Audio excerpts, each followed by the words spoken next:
जीवनामध्ये खूप मोठा एम ठेवून विद्यार्थ्यांनी पुढे कार्यरत राहावे, शिकावे.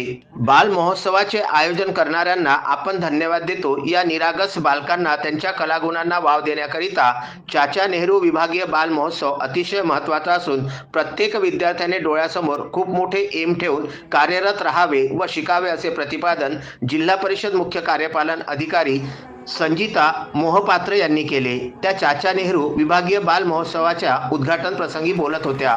कार्यक्रमाचे अध्यक्षस्थान अमरावती पोलीस आयुक्त नवीन चंद्र रेड्डी यांनी भूषविले. सर्वप्रथम पंडित नेहरू व सावित्रीमाई फुले यांच्या प्रतिमेचे पूजन करून तथा दीप प्रज्वलित करून उद्घाटन करण्यात आलं. या प्रसंगी प्रमुख पाहुणे म्हणून अमरावती बाल विकास विभागीय अधिकारी विलास मरसाळे, अतुल भडांगे, विमला फाउंडेशनचे अनिरुद्ध पाटील, जिल्हा महिला विकास अधिकारी डॉक्टर उमेश टेकाळे, अकोला जिल्हा बाल विकास अधिकारी पुसतकर आदी मान्यवरांच्या उपस्थितीमध्ये बालगृहाचे थाटामाटामध्ये उद्घाटन झालं. प्रास्ताविक विभागीय अधिकारी विलास मरसाळे यांनी तर पल्लवी वैद्य अमरावती यांनी सूत्रसंचलन सुंदर केले.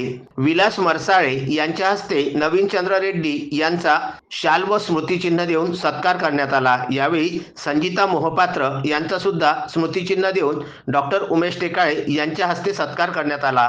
कार्यक्रमाचं सूत्रसंचलन पल्लवी वैद्य अमरावती यांनी केले. या प्रसंगी बाल विभागीय महोत्सवाकरिता 5 जिल्ह्यामधील 30 बालगृहातील विजयी झालेले 420 विद्यार्थी व 80 कर्मचारी सहभागी झाले होते.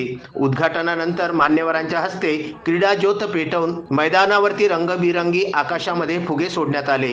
फीत कापून मैदानाचे उद्घाटन झाले. प्रथम चिंतामणी बालगृह दर्यापूर व अकोला येथील बालगृह यामध्ये पहिला कबड्डीचा सामना घेण्यात आला. यावेळी चिंतामणी बालगृह दर्यापूर या विद्यार्थ्यांनी बाजी मारली. विदर्भ न्यूज करिता ज्येष्ठ प्रतिनिधी गजानन देशमुख यांचा हा वृत्तांत.